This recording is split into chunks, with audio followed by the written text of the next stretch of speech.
On infrastructure, we talked about that. You've got these huge plans, this enormous idea that you're going to spend $1 trillion. You've talked about being creative on the financing on it. Private partnerships, you've talked about that. The other big issue is whether maybe you might have some very long bonds, whether America would begin to issue maybe 40, 50 very, very long bonds to support long-term investment. Is that one of the areas you might look at? We are studying ultra-long bonds. Yeah. That's something we're considering at Treasury. We have a working group looking at it.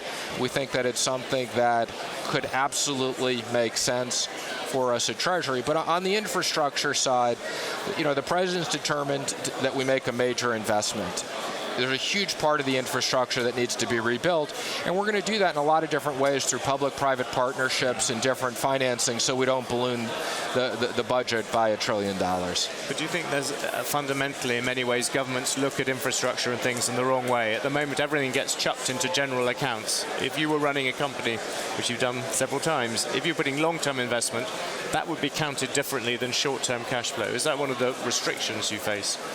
Absolutely. I mean, as you know, when you're running a business, you have an income statement and a balance sheet.